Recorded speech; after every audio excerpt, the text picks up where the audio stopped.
చలో ఇక మరి పొద్దుగానే అందరూ ఇంత ఛాయ్ సుక్క తాగి తయారు ఉన్నట్టేనా మన మార్నింగ్ న్యూస్ విత్ నర్సయ్య తాత కార్యక్రమానికి. చలో ఇక మరి సురువు చేసుకుందాం. ముందుగాల మహాపత్రికను తీసుకొని వచ్చిన ఇక ఇంట్లో నోటీసు కాదు, నన్ను సస్పెండ్ చేయండి, అప్పుడే అందరి జాతకం బయట పెడతా ఎమ్మెల్యే రాజా సింగ్. నేను ఏదేదో మాట్లాడుతున్నానని, నేను ఉన్న వాస్తవాలని బయట పెడుతున్నానని, గతంలో బీజేపీ బీఆర్ఎస్ పొత్తు వ్యవహారం అంతా కుండబద్దలు కొడుతున్నానని, బీజేపీలో బీఆర్ఎస్ విలీనం కాబోతుందని, ఇక మరి ఇదంతా పార్లమెంటు ఎలక్షన్లలో కూడా బీజేపీకి బీఆర్ఎస్ మద్దతు పలికిందని, ఇక లోపటంగా నడిచే వ్యవహారం అంతా ఈ రాజా సింగ్ ఏందో అంతా చిన్నగా ఇక మరి ప్రచారం చేస్తుండు, ఉన్న దొంగతనం అంతా బయట చేస్తుండు. మరి రేపు బీజేపీ పరువు బజారు పాలు చేస్తాడా ఏంది ఏం కదా అనేది ఇక వాళ్ళకు కొన్ని సిద్ధాంతాలు ఉంటాయి కదా కాషాయం వాళ్ళకు. ఇక ఈయనకు నోటీసులు పంపుదామన్న ఆలోచన మీద ఇప్పుడు సోషల్ మీడియాలో చక్కర్లు కొడుతుంది ఆ వార్త. ఇక అది పసిగట్టిన రాజా సింగ్ ఏమంటుండయ్యా అంటే, నాకు నోటీసు వద్దు, ఏకంగా మీరు చేయదలుచుకుంటే నన్ను పార్టీలకు వెళ్ళి సస్పెండ్ చేయరి, అప్పుడు ఒక్కొక్కరి భాగోతము సూదిల దారం ఎక్కించినట్టు చిన్నగా మెల్లగా కథ మొత్తము కుండబద్దలు కొడతా, బట్ట బయలు చేస్తా, ఒక్కొక్కరి గుట్టు రట్టు చేస్తా, ఒక్కొక్కరి భాగవతం ఏందో నేను ఆడి చూపిస్తా అని ఇప్పుడు రాజా సింగ్ ఇక ఈ రకంగా అంబాయ వెళ్ళబోసుకుంటుండులా. ఇక ఇది కాదు, అందుకనే ఏమంటుండు, నోటీసు కాదు, నన్ను మీకు దమ్ముంటే సస్పెండ్ చేయరని సవాల్ ఇసురుతుండు గోషామహల్ ఎమ్మెల్యే రాజా సింగ్. ఇక్కడేమో రాసుకొచ్చారు మహాపత్రికలు, రెడ్ బుక్లో పేర్లు రాస్తున్నాం, వచ్చే ఎన్నికల్లో రాబోయేది మా ప్రభుత్వమే, ఇప్పుడు చెలరేగిపోతున్న వారిని హెచ్చరిస్తున్నాం, మహిళలకు వడ్డీ లేని లోన్స్ ఆధారం చూపిస్తే రాజీనామా చేస్తా, సీఎం రేవంత్ రెడ్డికి మాజీ మంత్రి హరీష్ రావు ఛాలెంజ్, వచ్చే ఎన్నికల్లో సింగిల్గానే వస్తాం, ఏ పార్టీతో పొత్తు లేదని వ్యాఖ్య. అబ్బా బాంబు వేల్చిండయ్యో కేసీరావయ్య అల్లుడు. ఇక ఇప్పుడు అసలైన కథ మొదలయ్యింది. అసలైన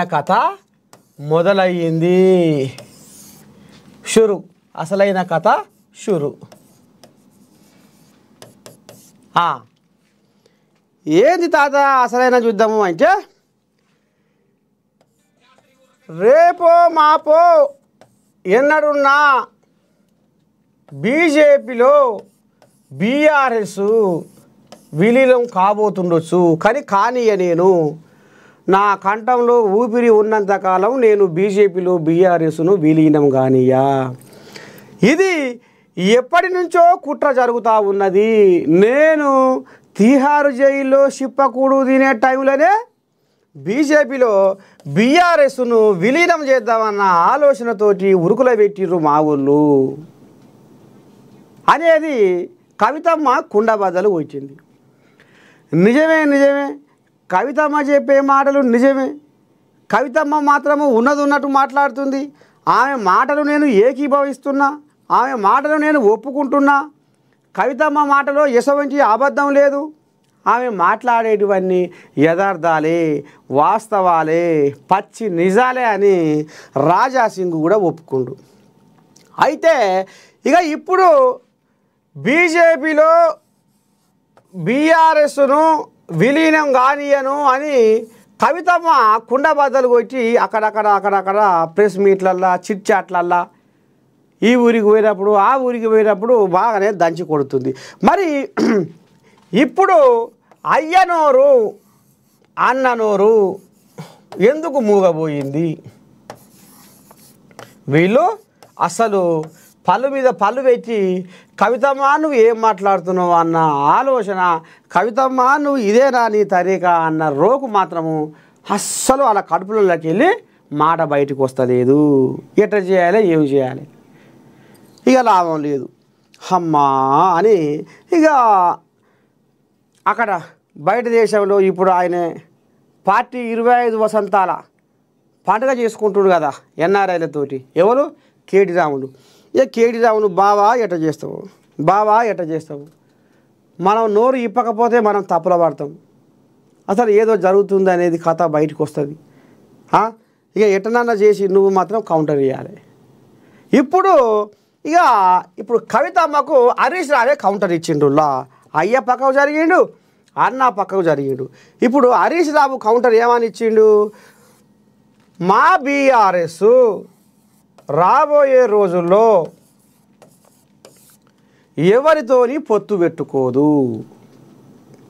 మా బీఆర్ఎస్ రాబోయే రోజుల్లో ఎవరితోనూ పొత్తు పెట్టుకోదు, ఏకాకిగానే ఒంటరిగానే పోటీ చేస్తాము. ఇంకా మీదంగా మాకు రాబోయే రోజుల్లో 100 సీట్లు ఖాయము అని బొబ్బలు పెడుతుండు నిన్న తెలంగాణ భవన్లో కేసీరావయ్య మేనల్లుడు హరీష్ రావు. ఇప్పుడు కౌంటర్ ఎవరిస్తున్నట్టు? బీజేపీలో బీఆర్ఎస్ 2 సోపతే, ఇక కాకపోతే విలీనం చేయకపోవచ్చు కానీ లోపటంగా కథ నడుస్తుంది, చీకటి వ్యవహారం నడుస్తుంది అనేది ఇప్పుడు యావత్ తెలంగాణ జనాలకు అర్థమయ్యేటట్టుగా ఇటు మళ్తే బీఆర్ఎస్ పార్టీలో ఉన్న కవిత, బీజేపీ పార్టీలో ఉన్న రాజాసింగ్ ఇద్దరు కుండబద్దలు కొట్టిరు. వాళ్ళు ఏమన్నా లేనిపోని, వాళ్ళు ఏమన్నా ఆశావాసి మనుషులా? నిజంగానే వాళ్ళు ఒక కార్యకర్త స్థాయిలో ఉన్నారు. వాళ్ళ మాట ఏం పాటి పడతాం అన్నట్టుందా? లేదు. ఈమె ఎమ్మెల్సీ, ఆయన ఎమ్మెల్యే. మరి వీళ్ళ మాట ఉత్తుత మాట ఎట్టయితుంది? అయితే ఎప్పటి నుంచో ఈ కథ నడుస్తుంది కాబట్టి ఇప్పుడు ఇది పాపం పంటవంతే పక్కన వగులుతుంది. దాని టైం వచ్చినప్పుడు ఎప్పుడు కాలం నిర్ణయిస్తుంది. కాల నిర్ణయంలో ఏ పాపమైనా పక్కున పంట పండవలసిందే. ఇప్పుడు గదే జరిగింది. ఇక ఇప్పుడు తట్టుకోలేక హరీష్ రావు నిన్న తెలంగాణ భవన్లో ఏమంటుండయ్యా అంటే, కవితమ్మ అంటుంది కదా బీజేపీ బీఆర్ఎస్ బీజేపీ లోపల కథ నడిచింది, నన్ను తీహార్ జైల్లో ఉన్నప్పటి సందే వీళ్ళంతా భాగవతం అంతా నడిపించారు, ఎప్పటి నుంచో కుట్ర జరుగుతుంది, కానీ ఈ కుట్రను నేను ఎప్పటికైనా వ్యతిరేకిస్తా, బీఆర్ఎస్ను బీజేపీలో విలీనం చేయనియా అనేది ఈమె అమ్మాయి వెళ్ళబోసుకుంటుంది. ఇక ఇప్పుడు లాభం లేదు అని మా పార్టీ ఎవరితోటి పొత్తు పెట్టుకోదు అని ఇప్పుడు కవితమ్మకే హరీష్ రావు కౌంటర్ ఇచ్చినట్టుగా కథ నడుస్తుందిలా. ఇగో ఇది అసలైన కథ. ఈ రకంగా పోతుంది. ఇప్పుడు రాబోయే రోజుల్లో ఇక రేపు ఇక మరదలకు బావకే పడతట్టుంది యుద్ధం. మరదలకు బావకే పడతట్టుంది యుద్ధము. ఇక ఇప్పుడు ఎట్లా మాట్లాడతారు? మాయ సప్పుడుగా అంటేనే ఊకుండు, మా అన్న సప్పుడుగా అంటేనే ఊకుండు. పొత్తు పెట్టుకోదు అనే ముచ్చట ఈయన ఎట్లా చెప్పిండు? లోపలంగా ఎరుకున్న ముచ్చటేనా? మళ్ళీ మీదంగా గిట్టేట చెప్పాలి. ఇప్పుడు బీజేపీ బీఆర్ఎస్ ఒకటే అంటున్నది నేనే కదా, నన్ను అన్నట్టే కదా, నాకు ఎదురు మళ్ళినట్టే కదా, నన్ను మెండిచ్చినట్టే కదా. హరీష్ రావు ఇక నీ కథ మాత్రమేందో నేను కూడా అరుచుకుంటా అని ఇక ఇప్పుడు ఆలోచనలో కవితమ్మ దండలాడుతున్నట్టుగా మనకు అంచనా దొరుకుతుందిలా. మొత్తానికి అసలైన కథ ఇప్పుడు సురువైంది.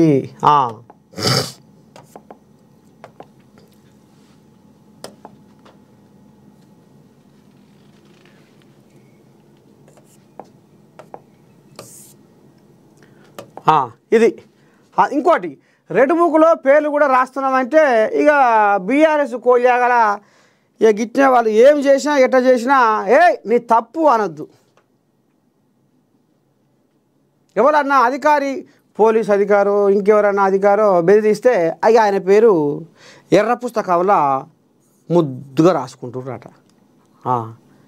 రాబోయే 3 ఏళ్లలో మాదే అధికారం, ఇక అప్పుడు మా తడాక ఏందో చూపిస్తామని ఇక ఇప్పుడు ఈయనే ఇక బాత్కానీల మీద బాత్కానీలు బద్దలు కొడుతుడు. ఈయనెవరు జగ్గయ్య వచ్చిందిగా జగ్గన.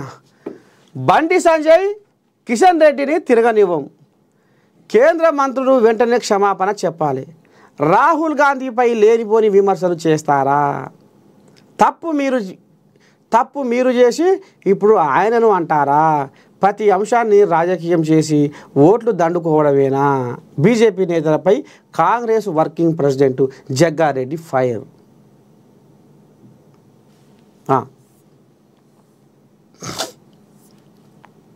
ఏమన్నాడు చూద్దాం, జగ్గారెడ్డి ఏమన్నాడో చూద్దాం.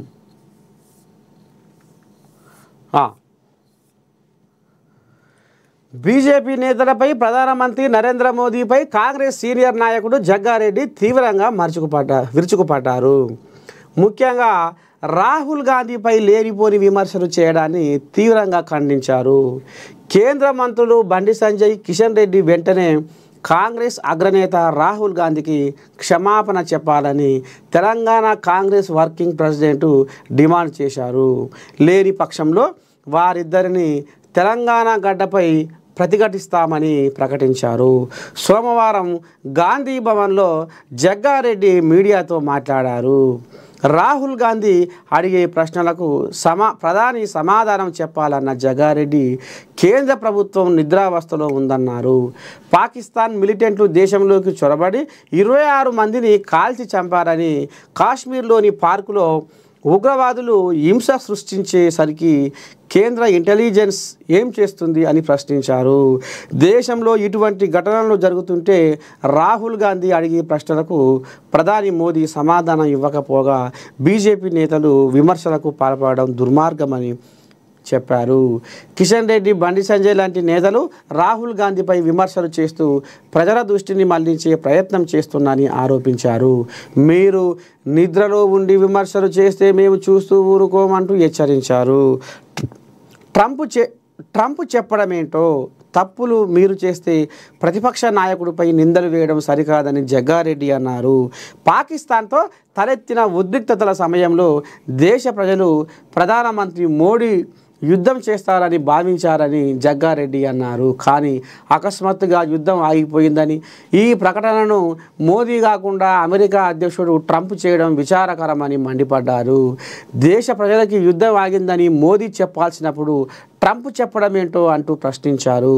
ఇదే సందర్భంలో ఇందిరాగాంధీ అధికారంలో ఉన్న సమయంలో అమెరికా జోక్యాన్ని ఎలా తిరస్కరించిందో గుర్తు చేశారు. వాజ్పేయి జన్మదినం రోజున ప్రధాని మోదీ పాకిస్తాన్ వెళ్ళడం, అక్కడ నవాజ్ షరీఫ్ తల్లిని కాళ్ళు మొక్కడం వంటి సంఘటనలను వ్యాఖ్యానించారు. ఇలాంటి సమయంలో మేమేంటన్నట్లు రాహుల్ గాంధీపై విమర్శలు చేయడం సరైంది కాదు అని బీజేపీ నేతలను ఉద్దేశించి అన్నారు.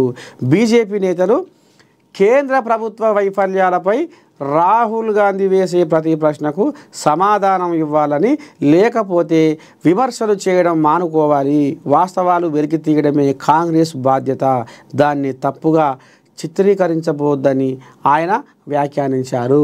మొత్తానికి బండి సంజయ్, కిషన్ రెడ్డికి ఈ రకంగా జగ్గారెడ్డి కౌంటర్ ఇచ్చిండు.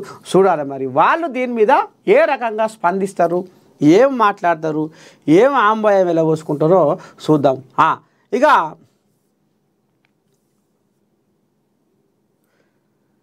దొంగలను పట్టిన విజిలెన్స్, కాళేశ్వరంపై సంచలన రిపోర్ట్. విజిలెన్స్ నివేదికలో విస్తుపోయే అంశాలు. 57 మంది అధికారులు ఈ అక్రమాలకు బాధ్యులు. 17 మంది ఇరిగేషన్ అధికారులపై క్రిమినల్ చర్యలు చేపట్టాల్సిందే. ఇందులో ఈఎన్సీలు, సిఈలు, ఎస్ఈలు, ఇంజనీర్లు, ఎల్ఎన్టీ సంస్థపై క్రిమినల్ చర్యలు చేపట్టండి. సర్కార్కు vigilance commission report. Kaleshwaram project కుంగుబాటుపై ప్రభుత్వం విజిలెన్స్ను కూడా విచారించామని ఆదేశించడంతో ఈ విచారణలో అనేక విస్తుపోయే అంశాలు బయటకు వచ్చినట్లు తెలుస్తుంది. కాళేశ్వరం ఎత్తిపోతల పథకంలో భాగం నిర్మించిన మేడిగడ్డ బ్యారేజీ కుంగుపాటుపై విజిలెన్స్ అండ్ ఎన్ఫోర్స్మెంట్ తన పూర్తి స్థాయి నివేదికను సోమవారం ప్రభుత్వానికి అందించింది. ఈ బ్యారేజీ కుంగుబాటుకు కారణమైన ప్రాజెక్టు నిర్మాణంలో నిర్లక్ష్యంగా వ్యవహరించిన 17 మంది ఇరిగేషన్ అధికారులపై క్రిమినల్ చర్యలు చేపట్టాలని ప్రభుత్వానికి సూచించింది. ఎల్ఎన్టీ సంస్థపై సైతం క్రిమినల్ చర్యలు చేపట్టాలని ప్రభుత్వానికి సమర్పించిన నివేదికలో విజిలెన్స్ అండ్ ఎన్ఫోర్స్మెంట్ స్పష్టం చేసింది. అలాగే ఈ నివేదికలో పలువురు ఈఎన్సీలతో పాటు ప్రస్తుత సిఈలు ఎస్ఈలు పేర్లను సైతం ప్రస్తావించినట్టు తెలుస్తుంది. అయ్యా ఇక వచ్చిండు చూడు. ముందు హరీష్ రావే, ఆయన తర్వాత విచారణకు వెళ్తా. ఏది ఇప్పుడు ఎర్రవల్లి బాయికాడ ఉన్న పెద్దమనిషి అంటుండు. కాళేశ్వరం విచారణ తేదీ మార్చకుండా కేసీఆర్ 5న రాలేను 11న వస్తారని మాజీ సీఎం రిక్వెస్టు. తన అభ్యర్థనను అంగీకరించిన justice PC Ghosh commission June 6న ఈటెల, జూన్ 9న హరీష్ రావు కమిషన్ ముందుకు.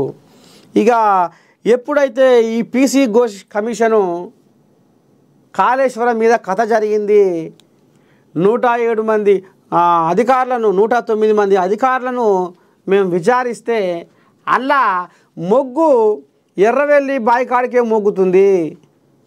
ఎర్రవెల్లి బాయికాడ ఉన్న కేశరావయ్య దిక్కే మోగుతుంది అనేది తేడతెల్లం అయిపోయింది. ఎప్పుడో ఇది వాళ్ళు ఏం చేస్తుర్రు, అయ్యా మేము పనివాళ్ళం, మేము పైసలు తీసుకొని నెల జీతం తీసుకొని పని చేసేటోళ్ళం, మాదేముంది అంతా ఆయనదే. ఎవరిది? ఇప్పుడు ఎర్రవల్లి ఫామ్ హౌస్ కాడ ఉన్న, ఎర్రవల్లిలో బాయి కాడ ఉన్న కేశరావు ఎట్లా చెప్తే మేము అట్లా గంగేదు లెక్క తలకాయ ఊపి పనిచేసామని ఇది కుట బద్దలు కొట్టేటప్పుడే ఇదంతా తిరుగుతూ ఉంది. ఇట్లా ఇసురు రాయాలి. ఇక ఈ ఇసురా ఎవరి చుట్టూ తిరుగుతుందయా అంటే పెద్ద మనిషి కేసీరావయ్య చుట్టూ తిరుగుతుంది. అందుకనే ముందుగా వీళ్ళు ఏం చేసారు, పీసీ ఘోష్ కమిషన్ వాళ్ళు 5వ తారీఖు నాడు నువ్వు రావాలి కేసీరావు అని నోటీసు పంపారు. ఇక ఆ తర్వాత హరీష్ రావు, ఆ తర్వాత ఈటెల. మళ్ళీ ఏమైందో మళ్ళీ అన్నలనే మళ్ళీ పేర్లు మారినాయి. ముందుగా ఈటెల, తర్వాత హరీష్ రావు. ముందుగా హరీష్ రావు తర్వాత ఈటెల ఉండే. మళ్ళీ అందులో ఏం కథ నడిచిందో చీకటి వ్యవహారం. మళ్ళా తర్వాత ఈటెల, ముందు హరీష్ రావు. ముందు హరీష్ రావు, ముందు ఈటెల, తర్వాత హరీష్ రావు. ఇక్కడ అక్కడ అయింది, అక్కడిది ఇక్కడ అయింది. అయితే ఎప్పుడైతే ఈ నోటీసులు వచ్చినాయో, ఈ నోటీసులు రాగానే షామీర్పేటలో ఇక మరి తమాషగా ఫామ్ హౌస్లో అండబెట్టి ఈటెల రాజేందర్, హరీష్ రావు గుసగుస పెట్టుకుర్రు.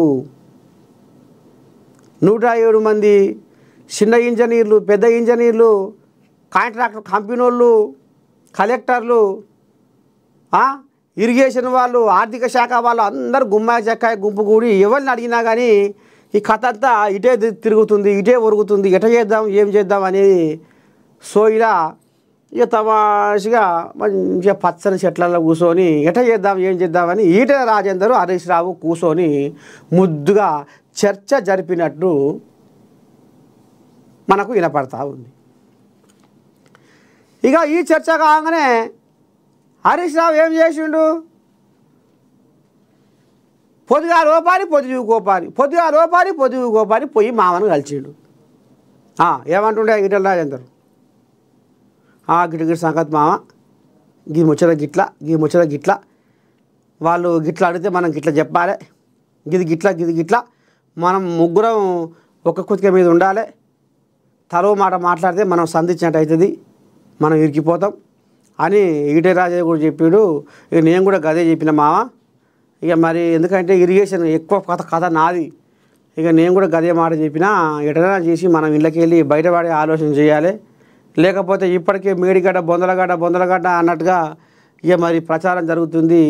ఇగో గిట్ల చేసిరు గట్ట చేసిరు, 1,00,000 కోట్ల దోపిడీ అనేది కథ ముంగడికి వస్తుంది. కాబట్టి మనం పుసుక్కున ఇంట్లో దొంగలవని తేలియామనుకో ఇక మన పని అయిపోతుంది. అందుకనే మనం ఇప్పుడు ఏం చేయాలి, ఎట్లా చేయాలంటే మరి ఆడ అట్ట చేస్తుంది ఇక్కడ ఇట చేస్తుంది అదా ఇది ఇదా ఆ కథ అట్ట నడిచి ఈ కథ ఇట నడిచి ఎట్లా చేయాలి ఇప్పుడు ఏంది ఏం కథ అమ్మా ముందుగాల నేను పోతే బాగుండనట్టుంది ముందుగాల 5 తారీఖు నాడు జూన్ 5 తారీఖు నాడు నేను పోతే బాగుండనట్టుంది నన్ను అద్దులు ఆల్మాలు పూసగుచ్చి అడుగుతారు ఇప్పటికే నా పానం బాగలేదు ఈ ఇంట్లో పంచాది ఈ పికరు కవితమ్మది ఓదారి కొడుకుది ఓదారి రెక్కలు వచ్చినాయి కొడుకు రెక్కలు వేసి కొడుకో దిక్కుపోతుంటూ బిడ్డో దిక్కుపోతుంది నా మాట ఇంటలేరు చేతులు లేని వ్యవహారం అయిందాలుడా ఎట్టనన్నా చేసి ఏం చేసి నువ్వే ఆలోచన అంటే ఓమా ఇదంతా కాదు 5 తారీఖు నాడు నా పానం బాగలేదని ఏదో ఒక పెట్టి రాలేదని నువ్వు ఆ పీసీ గోస్ కమిషన్కు ఒక ఉత్తరం రాయి ఏం కాదు అని ఇక వీళ్ళు ఇద్దరు ఫామ్ హౌస్లో ఇద్దరు తమాషగా రామసక్కదరంగా బదులుకొని ఇక ముద్దుగా కథ కానిచ్చిర్రు ఇక ఇప్పుడు కేసీ రామయ్య ఏమంటుండు నేను 5 తారీఖు నాడు రాలేను 11 తారీఖే వస్తా ఈలోపు ఈటెల రాజేందర్ని తర్వాత హరీష్ రావుని విచారణ చేయి ఇది విచారణ చేస్తే ఈ విచారణలో వాళ్ళు ఏమడిగిర్రు వీళ్ళు ఏం చెప్పిర్రు కాస్తో కూస్తో తప్పు వీళ్ళు ఇద్దరికన్నా ఉండాలి కానీ నా దగ్గరికి రావద్దు అనేది ఇప్పుడు కేసీ రామయ్య బాధ అట్లా ఎందుకంటే ఇది కడుపులో ఉన్న పిల్ల కూడా ఇంటట్టుగా ప్రచారం జరిగిపోయింది ఏం జరిగింది 1,00,000 కోట్ల దోపిడీ కాళేశ్వరంలో 1,00,000 కోట్ల దోపిడీ జరిగింది అనేది ఇప్పుడు కడుపులో ఉన్న పిల్ల కూడా వినేటట్టుగా ఇది సోషల్ మీడియా కాదు మొత్తం గిరకదిరిగిన జరిగింది మొత్తం తెలంగాణ మొత్తం గందుకనే పుసుక్కున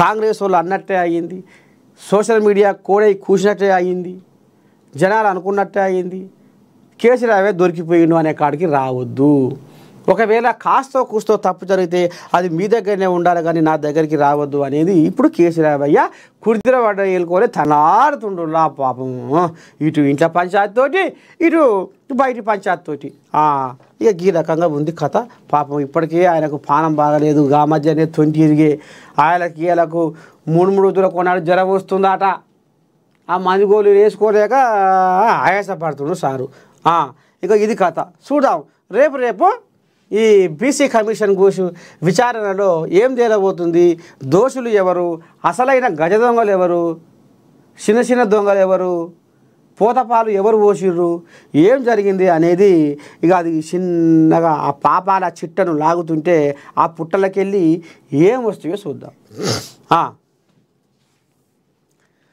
సంక్షేమ పథకాలకు పెద్దపీట 10 ఏళ్లలో ప్రజల ఆకాంక్షలు నెరవేరలేదు తెలంగాణ రైజింగ్ మనల్ని నడిపించే మంత్రం రాష్ట్రాన్ని ప్రపంచంలోనే అగ్రగామిగా నిలపడమే లక్ష్యం మహిళాభ్యున్నతికి ఏడాదిలోనే 1,000 కోట్ల సున్నా వడ్డీ రుణాలు యువత ప్రగతికి 16 నెలల్లోనే 60,000 ఉద్యోగాలు ఇచ్చాం 30,000 ఎకరాల్లో ఫ్యూచర్ సిటీని అభివృద్ధి చేయబోతున్నాం తెలంగాణను 1 ట్రిలియన్ ఎకనామీగా తీర్చిదిద్దుతాం సంక్షేమ పథకాల చరిత్రలో సన్నబియ్యం ఒక ట్రెండ్ సెట్టార్ కులగణన బీసీ రిజర్వేషన్లు ఎస్సీ వర్గీకరణ దేశానికి రోల్ మోడల్ రైతు సంక్షేమానికి రుణమాఫీ భూ యజమానులకు భరోసాకే భూభారతి రాష్ట్ర అవతరణ వేడుకల్లో ప్రసంగించిన ముఖ్యమంత్రి రేవంత్ రెడ్డి ఇక 10 ఏళ్లలో బంగారు తెలంగాణ అంటే ఇత్తడి తెలంగాణ కూడా కాలేదు ఇక నేను ఇక 10 ఏళ్లలో ప్రజల ఆకాంక్షలు నెరవేరలేదు వాళ్ళ ఆశలు తెల్లారలేదు వాళ్ళ ఆశలని అడియాశలు అయినాయి కాబట్టి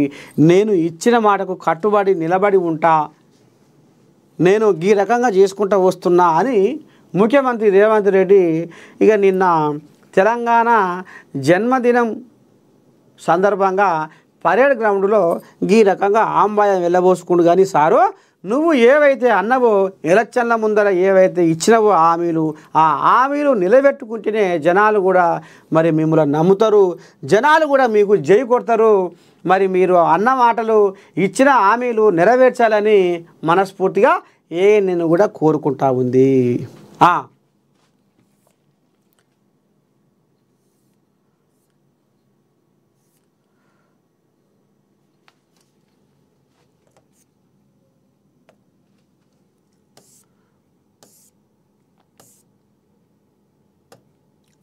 నమస్తే తెలంగాణ పట్టుకొచ్చిన దా ఇగో ఇప్పటిదాకా మనం చెప్పుకున్న భాగవతమే. బీజేపీతో పొత్తు ప్రశ్నే లేదు, 100 సీట్లు గెలుస్తాం, మళ్ళీ అధికారంలోకి వస్తాం.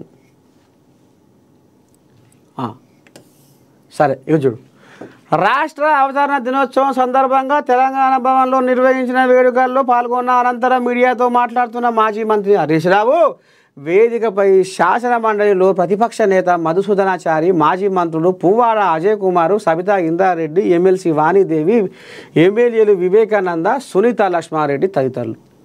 కేసీఆర్ అంటే అభివృద్ధి, రేవంత్ రెడ్డి అంటే అబద్ధాలు, ఆడబిడ్డలకు వడ్డీ లేని రుణాలను, అన్నదాతకు రుణమాఫీని ఎగ్గొట్టి రైతు బంధు ఎత్తేసి రైతు బీమాను అటకెక్కించి ముఖ్యమంత్రి మోసం చేసిండు. కేసీఆర్ సర్కారు చేసిన మంచి పనులపై ఏడాదిన్నర పాలనలో కమిషన్లు, కాంట్రాక్టర్ల నుంచి కమిషన్లు దండుకోవడం తప్ప కాంగ్రెస్ ప్రభుత్వం సాధించింది ఏమీ లేదు అని ఇక ఈ రకంగా ఆంబాయ వెళ్ళబోసుకుంటుండు. ఎవరు? హరీష్ రావు. సరే, కేసీఆర్ అంటే అభివృద్ధి, రేవంత్ అంటే అబద్ధాలు, పనులపై కమిషన్లు, కాంట్రాక్టర్ల నుంచి కమిషన్లు, ఏడాదిన్నరలో కాంగ్రెస్ పార్టీ సాధించింది ఇది. త్యాగాలకు పేరు కేసీఆర్, ద్రోహులకు కేర్ ఆఫ్ రేవంత్, పదవిని కాపాడుకునేందుకు బీజేపీతో కుమ్మక్కు, బీఆర్ఎస్ రజతోత్సవాల వేళ తెలంగాణ ఆవిర్భావ వేడుకలు జరుపుకోవడం అద్భుతం. తెలంగాణ భవన్లో ఘనంగా ఆవిర్భావ వేడుకలు. సరే, ఇప్పుడు నిన్న గుమ్మా జక్కాయని గుంపు కట్టుకొని పోయి తెలంగాణ భవన్లో రాష్ట్ర అవతరణ దినోత్సవం, తెలంగాణ పుట్టినరోజు పండుగను చేసిరు అనుకుందాం. ఎవరు? తెలంగాణ పుట్టినరోజు పండుగ. బీఆర్ఎస్ కోళ్యాగలన్నీ వనగూడి హరీష్ రావు ఆధ్వర్యంలో తెలంగాణ భవన్లో తెలంగాణ పుట్టినరోజు పండుగను చేసిర్రు. బాగానే ఉంది. మరి ఈ పుట్టినరోజు పండుగకు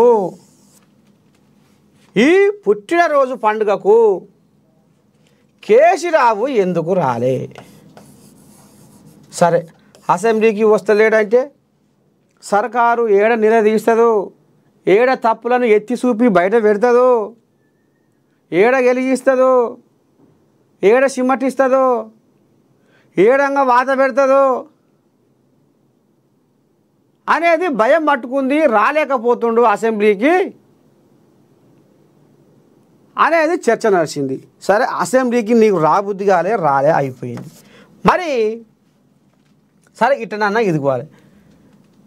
గజ్వేల్ నియోజకవర్గ జనాలు అయ్యో దేవుడా, మేము ఏం పాపం చేసి తీరా, మంది ఊర్లో పోయింటి మా ఎమ్మెల్యే మాకు ఈ పని చేస్తుండు, మాకు ఆ పని చేస్తుండు, మా వాడకు వస్తుండు, మా ఊరికి వస్తుండు, మా మండలానికి వస్తుండు, మా ఏరియాకు వస్తుండు, మా కష్ట సుఖాలు అరుచుకుంటుండు, మాకు షెడ్డో పడో చేస్తుండు అనేది ఇప్పుడు ప్రతి నియోజకవర్గ జనాలు అనుకుంటున్న ముచ్చట. కానీ గజ్వేల్ నియోజకవర్గ జనాలు ఏం చేసిరు? మేము తప్పు చేసినాం, ఆ కేసీరావుని గెలిపించి ఎంత కాడికి వచ్చే మా కథ, బాయికా నుంచి అడుగు బయట పెడతలేడు.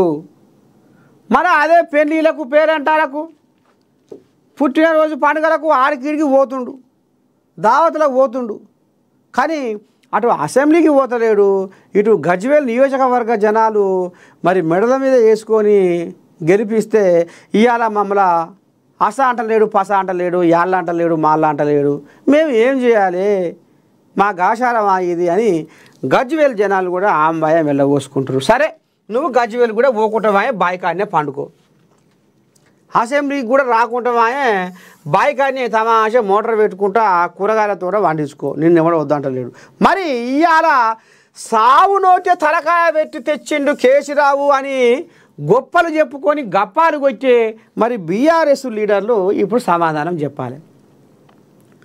సావు నోటే తలకాయ పెట్టి తెచ్చిండు తెలంగాణను కేసీరావయ్య అని మీరు అంటుర్రు, తెలంగాణ జాతిపిత కేసీరావే అని మీరు అంటుర్రు. మరి ఏది? జూన్ 2 అంటే తెలంగాణ రాష్ట్ర అవతరణ రోజు, తెలంగాణ పుట్టిన రోజు. ఇప్పుడు 12వ ఏట. మరి ఆ పార్టీ ఆ పాచన కల్లోడు మరి ఎందుకు రాలేదు, ఎందుకు జెండా ఎగరేయలేదు, తెలంగాణ పుట్టినరోజు పండుగలో ఎందుకు పాల్గొనలేదు, తెలంగాణ జనాలకు ఏ సందేశం ఇయ్యడాయే, ఏ ముచ్చట చెప్పడాయే, మళ్ళీ ఎందుకని ఇంకా బైకాన్య పంతుండు.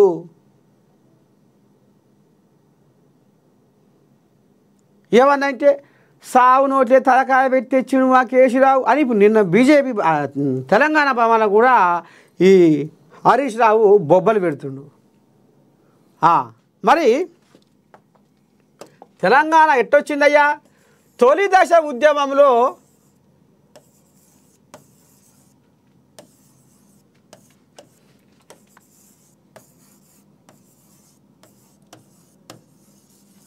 తొలి దశ ఉద్యమంలో 69 మంది అమరులయ్యారు. 69 మంది అమరులయ్యారు. మలి దశ ఉద్యమంలో 100 మంది, మలి దశ ఉద్యమంలో దాదాపు 1200 పైచిలకు విద్యార్థులు అమరులైపోయారు. ఇలా విద్యార్థులు ఒక్కరే కాదు, పోలీసులు సబ్బండ వర్గాలు ఉన్నారు. ఇలా ఎక్కువ మొత్తంలో విద్యార్థులు ఉన్నారు. అయితే 1200 పైచిలకు మంది అమరులు అయ్యారు. వీళ్ళ త్యాగఫలం లేదా, వీళ్ళు రక్తాన్ని చిందియలేదా, వీళ్ళు నిట్ట నిలువున నా తెలంగాణ ఏర్పాటు కావాలని పెట్రోల్ పోసుకొని తగులబడలేదా, నా తెలంగాణ అని పోలీసుల లాఠీలకు ఎదురు మళ్ళీ దెబ్బలు తిని జైళ్ళల్లో అనుభవించిన ఆ రోజులు అవి కావా? ఎన్ని బాధలు పడ్డరు, ఎన్ని కష్టాలు వెళ్ళబోసిర్రు. ఆఖరికి వస్తున్న కల్లా 1200 పైచిలకు మంది అమరవీరులు వాళ్ళ తల్లుల కంటతడి చూడలేక గా రకంగా తెలంగాణ తల్లి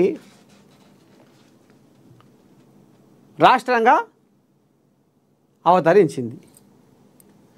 ఇక సబ్బండ వర్గాలు కూడా గుంపు కట్టి సాగరహారం మిలియన్ మార్చి, సాగరహారం మిలియన్ మార్చ్, రైలు రోకో, సకల జనుల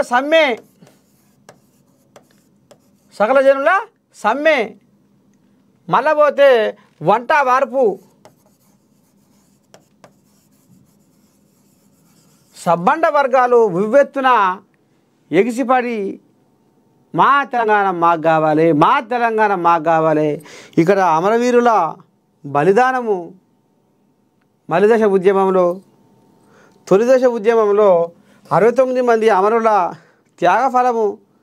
ఇగో ఈ రకంగా సబ్బండ వర్గాలు ఈ రకంగా సాగరహారము, మిలియన్ మార్చి, రైలు రోకో, సకల జనుల సమ్మె, వంట వార్పు, ఉద్యమాల అడ్డ, ఉస్మానియా గర్జన,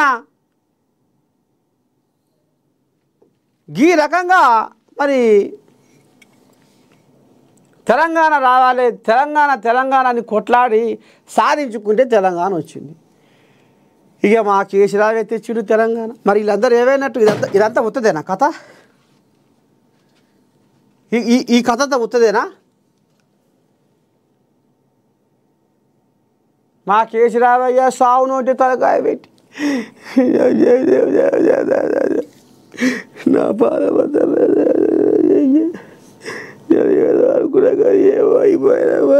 అని మీడియా ముందర, మైకుల ముందర 4 ముచ్చట్లు మాట్లాడానా ఇక తెలంగాణ ఆయనతోనే వచ్చిందని నమ్మదామా? ఇవన్నీ ఎక్కడ పోయినాయి? ఈ అమరవీరుల కథ ఏంది? సబ్బండ వర్గాల ఈ కథ ఏంది? ఏమన్నంటే తెలంగాణ జాతిపిత కేసీరావుతోనే తెలంగాణ వచ్చిందని వాళ్ళు బొబ్బలు. ఇక నిన్న బీఆర్ఎస్ భవన్లో కూడా హరీష్ రావు గిదే బొబ్బలు పెడుతుండు. ఇదంతా ఉత్త కథేనట. అలా మావే తన్లాడి పోరాడి ఆరాటపడి ప్రత్యేక రాష్ట్రాన్ని సాధించిండు అని ఇంకొక ఈ రకంగా బొబ్బలు. సరే, మరి మీ మామ ఆ ఎత్తున కొట్లాడినోడు మరి ఎందుకని తెలంగాణ పుట్టినరోజు వేడుకల్లో పాల్గొనలేదు? ఎందుకు బయటికి రాలేదు? కనీసం తెలంగాణ భవన్ పార్టీ ఆఫీస్ కన్నా వచ్చి రామ రామ ఇంకొక గిట్ట తయారయ్యారు. అయితే ఆయన ముఖ్యమంత్రి అయితేనే వస్తట్టుడు బయటికి, ఇక లేకపోతే రాడా? జనాలు నీకు ప్రతిపక్ష హోదా కూడా ఇచ్చిరు కదా, కొట్లాడు, ఇది గిట్లా గది గట్లా అని తన్లాడు. అప్పుడు న్యాయం ఎక్కడుంది? ధర్మం ఎక్కడుంది? నిజంగా ఏం జరుగుతుంది? ఇప్పుడు ఏం జరుగుతుంది? గతంలో ఏం జరిగింది? ఇప్పుడు కేసీరావు దేని మీద కొట్లాడుతుండు? ఏం జరుగుతుంది అనేది కూడా జనాలు చూస్తారు.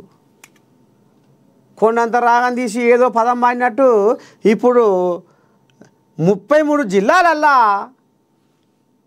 తెలంగాణ పుట్టినరోజు పండుగ చేసుకుంటుంటే కనీసము గింతనన్న కసిగా అందకుంటా కూసున్న కాడనే చెదలు పడతట్టుగా బాయికాడనే కూసుండు. కానీ తెలంగాణ భవన్లకు వచ్చి కనీసమైన పార్టీ ఆఫీస్కి అయిన వచ్చి ఇగో ఈ రాష్ట్ర అవతరణ దినోత్సవంలో వేడుకల్లో తెలంగాణ పుట్టినరోజు పండుగలో పాల్గొంటందుకు కూడా ఆయనకు చెయ్యి రాలేదంటే చూడరు ఆయన ఎంతటి గుణము, ఎటువంటి మరి ఆయన మనస్తత్వం. ఇది కథ.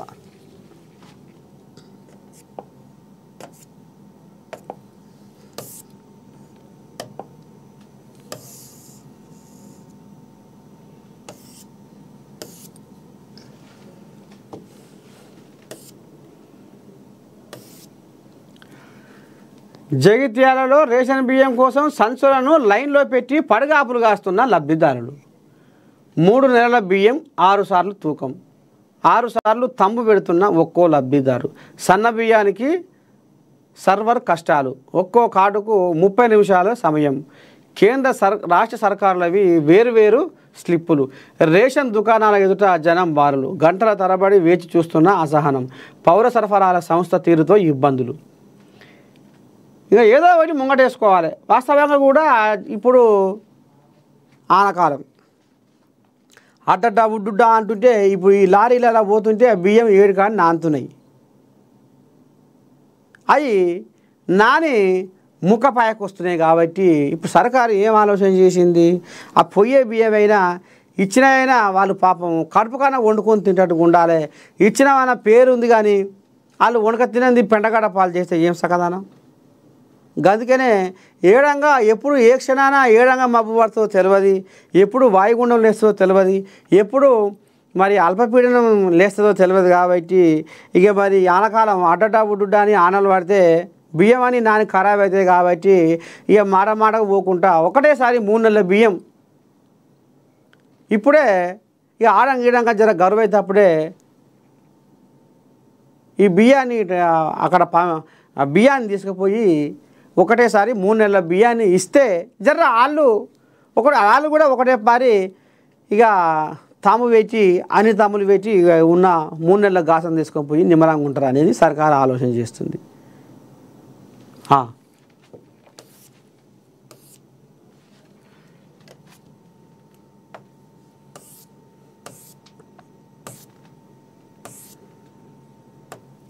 జ్యోతి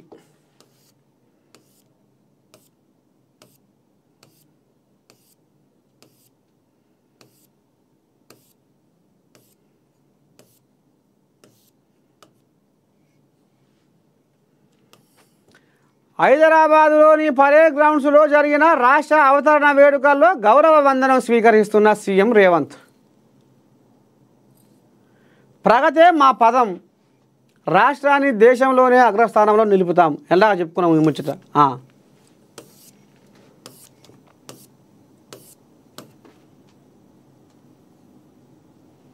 అయ్యా తుమ్మలా, ఓ తుమ్మల నాగయ్యా, వరి నాట్లు వేసే నాటికి రైతు భరోసా. బీఆర్ఎస్ హయాంలో రైతు సంక్షోభం, అప్పులన్నీ తీర్చుతూ వ్యవస్థలను చక్కదిద్దుతున్నాం. మంత్రి తుమ్మల. వరి నాట్లు వేసే నాటికి రైతులందరికీ రైతు భరోసా అందించి తీరుతామని వ్యవసాయ శాఖ మంత్రి తుమ్మల నాగేశ్వరరావు పేర్కొన్నారు. రాష్ట్ర అవతరణ దినోత్సవం సందర్భంగా ఖమ్మంలోని భక్త రామదాసు కళాక్షేత్రంలో సోమవారం వేడుకలు నిర్వహించారు. ఈ సందర్భంగా తుమ్మల మాట్లాడారు. రైతు సంక్షేమమే ధ్యేయంగా పనిచేస్తున్న తమ ప్రభుత్వంపై కొందరు బీఆర్ఎస్ నాయకులు అవాకులు చెవాకులు పేరుతున్నారని మండిపడ్డారు. వారి ఇంటిలో కుంపటి ఆర్పుకోలేక తమపై విమర్శలు చేస్తే తాము అంతకు రెండింతలు విమర్శించి తీరుతామని అన్నారు. గత పాలకులు రైతు రుణమాఫీ ఎలా చేశారో రైతులకు తెలుసని, వారి పాపాలతో గత 5 ఏళ్ళు రైతు సంక్షేమ పథకాలు మట్టిపాలయ్యాయని మండిపడ్డారు. అన్ని వ్యవస్థలు సంస్థలను అప్పుల్లోకి నెట్టి వెళ్ళిపోతే కాంగ్రెస్ ప్రభుత్వం అప్పులన్నీ తీర్చుతూ వ్యవస్థలను చక్కదిద్దుతూ రైతు సంక్షేమాన్ని గాడిలో పెట్టిందన్నారు. ఒకేసారి 35,000 కోట్ల రుణమాఫీ చేసిన ఘనత రేవంత్ రెడ్డి ప్రభుత్వానిదని గుర్తు చేశారు. కేంద్రం నుంచి పథకాలు తెచ్చుకోకుండా నిధులు రాకుండా చేశారని, కాంగ్రెస్ అధికారంలోకి వచ్చాక కేంద్ర పథకాలను గాడిలో పెట్టామని, రైతులకు బిందు సేద్యం వంటి పథకాలను అందిస్తున్నామని పేర్కొన్నారు. బీఆర్ఎస్ నిర్వాహకంతో రైతు సంక్షేమం దెబ్బతిన్నదని, విత్తన సంస్థలకు 350 కోట్లు అప్పులు పెడితే తామే వాటిని తీర్చామని తుమ్మల తెలిపారు. బీఆర్ఎస్ది మాటల సర్కారు, బీఆర్ఎస్ది మాటల ప్రభుత్వం అయితే తమది చేతల ప్రభుత్వం అని మంత్రి తుమ్మల విమర్శించారు. గత హయాంలో ఎగ్గొట్టిన రైతు బంధును తాము వచ్చాక 7,600 కోట్లు చెల్లించామని తెలిపారు. పంట నష్టం సంభవించినప్పుడు రైతులను కనీసం పరామర్శించలేదని గత సర్కారును విమర్శించారు. రుణమాఫీ సగం మందికి చెల్లించారని ఆరోపించారు. తాము 2 లక్షల వరకు రుణమాఫీ చేశామని చెప్పారు. గత సర్కారు వరి వేస్తే ఉరి అని భయపెడితే తాము సన్నాలకు 500 బోనస్ ఇస్తున్నామని తెలిపారు. వ్యవసాయ యాంత్రీకరణ, రైతులందరికీ డ్రిప్ పరికరాల అందజేత, విత్తన సబ్సిడీ, అన్ని పంటలకు మద్దతు ధర, శిక్షణ కార్యక్రమాలు, మట్టి నమూనా పరీక్షలు, ఇలా అన్ని కార్యక్రమాలను అమలు చేస్తున్నామని తుమ్మల ఒక ప్రకటనలో తెలిపారు. ఇక్కడ గత సర్కారు వరి వేస్తే ఉరి అని భయపెడితే ఇది యథార్థము. వరి పెడితే ఉరి, వరి పెట్టొద్దు, మీరు ఆరుతడి పంటలు పెట్టుర్రి, వరి పెడితే ఉరి, వరి పెడితే ఉరి అని గగ్గోలు పెట్టిండు కేసీరావు. ఆఖరి పుస్తకాల్లో ఏం చేసిండు? మళ్ళా రైతులకు వరి పెడితే ఉరి, ఏమి ఇష్టమే ఇష్టపోరా, మేమైతే ఓట్లు కొనము, మీరు బజార్లో పోసుకుంటారో రోడ్ల మీద పోసుకుంటారో, మళ్ళీ పండించిన ధాన్యాన్ని మళ్ళీ పొలాలనే పోసుకుంటారో మాకు సంబంధం లేదు అని రైతులకు భయం పెట్టిండు. కానీ ఆయన ఏం చేసిండు? రామ సక్కదనంగా ఎర్రవల్లి ఫామ్ హౌస్లో ముద్దుగా ఎకరాల కొద్దిగా వరి పంటను పండించుకుండు. ఇది అందరు చూసి వరి పాడియంగారు, ఇది ఎక్కడి భాగవతంలో ముఖ్యమంత్రి మనల్ని వరి పెడితే ఊరి అని చెప్పి మళ్ళీ సకన ఆయన బాయికాడతామా వరి పంటను పండించుకుంటున్నాడు. ఇదెక్కడ సకదనం, ఇదెక్కడ న్యాయం రా అని సూచనలు అలాయించి కొంతమంది కూడా నాటు పెట్టుకుర్రు. ఆయనే పెట్టిండు, మనమేందుకు పెట్టొద్దని కొంతమంది కూడా పెట్టిర్రు. పాపం తెలవనోళ్ళు పడవ పెట్టిర్రు. ఆ ఏడాల బతుకు ఆగం జగన్నాథం. అగో ఆడ దెబ్బతీసింది ఈయన కథ. రైతులకు ఉచిత ఎరువులు బ్రహ్మాండంగా రైతులకు ఉచిత ఎరువులు ఇస్తా అని 2018లో బాత్కానీలు కొట్టిండు. ఏం సపోర్ట్లు ఆ మాట అనగానే సభల ఎక్కడ పోయింది ఆ కథ. రైతులకు ఉచిత ఎరువులు ఉత్తబుర్రే అయింది. ఇక ఆడ కూడా దెబ్బ మీద దెబ్బ మంచిగా పడ్డది. అయ్యా తుమ్మల జర్రకి ఈ రైతు భరోసా మాత్రము జర మరి ఇచ్చే ఉపాయం చేయి జర, ఎందుకంటే జనాలు పెట్టుబడి అని కలవరిస్తుర్రు. ఆ పైసలు జర ఏనో ఒక ఆడ జర సై చేసి జర రైతు భరోసా వెయ్యిర్రి. ఊర్ల పంట రైతన్నలు జర బాగానే ఎదురు చూస్తూ ఉన్నారు ఆ పైసల కోసం.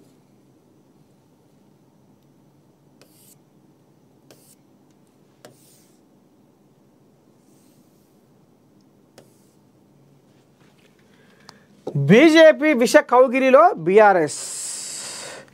బీజేపీలో బీఆర్ఎస్ విలీనానికి రాష్ట్ర బీజేపీలోని ముఖ్య నాయకులుగా చలామణి అవుతున్న కేసీఆర్ రహస్య మిత్రులు సైతం అండదండలు అందించడంతో ఆ ప్రక్రియ ముందుకు సాగింది. కానీ కవిత ఆ విషయం బయటపెట్టడం, బీజేపీ ఎమ్మెల్యే రాజాసింగ్ వాటిని నిర్ధారించడంతో ఇప్పుడు రెండు పార్టీల నేతలు గుమ్మడికాయల దొంగ అంటే భుజాలు తడుముకున్నట్లు ప్రకటనలు చేస్తున్నారు.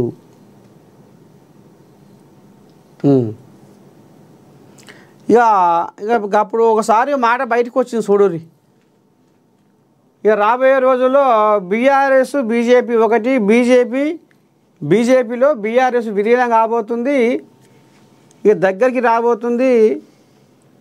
ఇక గవర్నర్గా కేసీరావయ్య పోతాడు, కేంద్ర మంత్రిగా కేటీ రావును పోతాడు, హరీష్ రావుకేమో ప్రతిపక్ష హోదా ఇస్తారు అనేది కథ నడుస్తుంది. ఇక మరి ఆ కథ నడిచినట్టుగానే మునుపు జరిగినట్టుగానే మరి అది ఊహించి చెప్పిర్రా ముఖ్యమంత్రి రేవంత్ అయ్య అన్నట్టుండి ఈ మాట గతంలో. ఇక మరి ఆయన ఊహ నిజమయ్యే కాడికి వచ్చింది కథ. పక్కా రేపు బీజేపీలో బీఆర్ఎస్ విలీనం కాబోతట్టే ఉంది. ఇక ఇప్పుడు ఈ కథ జరగబోతట్టే ఉంది.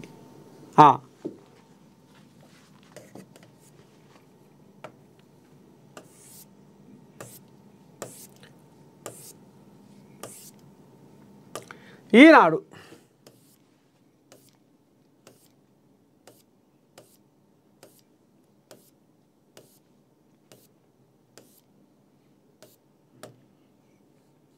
ప్రగతి ప్రధాన తెలంగాణ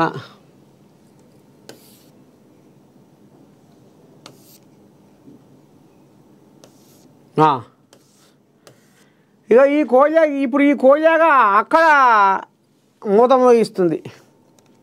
ఎవరు? రాములు 3 ఏళ్లలో మేము అధికారంలోకి రావడం ఖాయం. నువ్వు అనగానే అయిపోయిందా? నేను అనగానే అయిపోయిందా? ఎవరి వటకు వాళ్ళు అనగానే అయిపోతుందా? మంచి ఏంది చెడేంది అని జనాలు ఆలోచన చేసుకోరా? ఆలోచన చేసుకోరు కాబట్టి ఇవాళ మీరు పాతాళమన పడిపోయారు. మీ కారు టక్కర్ అయ్యి ఇవాళ షెడ్ల పడి మూలకు పడి జంగు బట్టే కాడికి వచ్చింది కథ. డల్లాస్లో బారాస రజతోత్సవ సభలో కేటీఆర్ తెలంగాణలో పెట్టుబడులు పెట్టాలని పిలుపు. అగ్రరాజ్యంలో ఘనంగా రాష్ట్ర ఆవిర్భావ వేడుకలు. ఎన్ఆర్ఐలారా, రాబోయే 3 ఏళ్లలో రాజ్యం మనదే మళ్ళీ అధికారము. మీరు పెట్టుబడులు పెడతాం సిద్ధంగా ఉండురి, కథ మాత్రం నేను చూసుకుంటా అని ఇప్పుడు అక్కడ బొబ్బలు పెడుతుండే ఏదే డల్లాస్లో. ఇక అక్కడ ఆవిర్భావ ఇది మన రజతోత్సవ సభ బారాస వరంగల్ పెట్టలే అగో ఆ సభ ఇప్పుడు అక్కడ చేస్తున్నారు పోయి. ఇక ఈ తెలంగాణ ఇప్పుడు కూట్ల రాయి తీయలేనోడు ఏట్ల రాయి తీయబోయింది అన్నట్టు మీరు టీఆర్ఎస్ను బీఆర్ఎస్గా మార్చుకొని తెలంగాణనే జర ఉద్ధరిరయ్యా అంటే మేము దేశాన్ని ఉద్ధరిస్తామని పోయిరు ఎల్లెక్కడ పడ్డారు. అంతేనా? పండుకూరు అయిపోయింది. ఇప్పుడు తెలంగాణ పుట్టినరోజు పండుగ ఈడ ఉండి సేవే నువ్వు సారు అంటే ఇక ఆడికి పోయి ఏడ పార్టీ పండుగ చేసుకుంటుండు. 25 సంవత్సరాల పార్టీ పండుగ బయట దేశంలో చేసుకుంటుండు. ఇంకా మీదంగా వాళ్ళకు ఏం బొబ్బలు కొడుతున్నా అనుకుంటున్నాం. వాళ్ళకు రాబోయే 3 ఏళ్లలో అధికారం మనదే పక్కా. మీరేం చేయండి, ఇగో తెలంగాణలో పెట్టుబడులు పెట్టురని పిలుపునిస్తున్నట వాళ్ళకు. ఇంటి దేవుని ఇచ్చిపెట్టి వెనకటికి ఒక ఆయన ఇంటి దేవుని ఇచ్చిపెట్టి ఇంట్లో ఉంటాడు కదా దేవుడు మూలకు, ఇంటి దేవుని ఇచ్చిపెట్టి గీనేం దేవుడు అని బొల్లెపల్లి దేవునికి బోనం పెట్టబోయిండట. ఆడిపోతే ఆడేం దేవుడు, ఆయన గా దేవుడే, ఈడ గా దేవుడే. మంచిగా మనస్ఫూర్తిగా దేవుడా నీ కాల్ముక్త తండ్రి అందరు మంచిగా ఉండాలి, అందులో నేను ఉండాలి అన్నట్టుగా మొక్తి ఇక్కడ అయ్యేపోవు. ఇప్పుడు ఇంత ఖర్చు, ఇంత దండగా, ఇంత పశ్య దండగా, పని దండగా, సమయం అంతా వృధా. అవి ఇప్పుడు గట్ట ఉంది కథ. 7కి వేల గాదేవుడే కదా. మనస్ఫూర్తిగా ముక్కుంటే మన మనసు మంచిదైతే అంత మంచిగా అవుతుంది. ఇక ఇప్పుడు ఈయన అక్కడ డల్లాస్ పోయి బాతకానీలు కొడుతుండు. ఏమని? తెలంగాణలో మీరు పెట్టుబడులు పెడతాం సిద్ధంగా ఉండురి, రాబోయే 3 ఏళ్లలో రాజ్యం మనది అని ఈ రకంగా ఆడ ఆంబాయం వెళ్ళబోసుకుంటుండు. ఈడ పుట్టినరోజు పండుగకు అయ్య రాలే, కొడుకు రాలే. తెలంగాణ మనం సాధించింది మేమే, కొట్లాడింది మేమే, మా అయ్యే తెచ్చిండని మళ్ళీ ఈయన చెప్తాడు. కనీసము ఇవాళ తెలంగాణలో 33 జిల్లాలల్లో తెలంగాణ 12వ ఏట పుట్టినరోజు పండుగ అయితే అయ్యకు సోయలేదు, కొడుకు సోయలేదు. అయ్య ఏమో ఎర్రవల్లి బాయికాడ వండుకుండు, కొడుకేమో అమెరికాలో వండుకుండు, డల్లాస్లో వండుకుండు. ఇదా అనే కథ. ఇక ఇంతటితోటి మన మార్నింగ్ న్యూస్ విత్ నర్సయ్య తాత కార్యక్రమానికి సెలవు తీసుకుంటున్నా. ఇక రేపు పొద్దుగాల మళ్ళా కలుసుకుందాము. మరి మీరు ఇక అంతవరకు ఏం చేయాలి, చూస్తూనే ఉండాలి.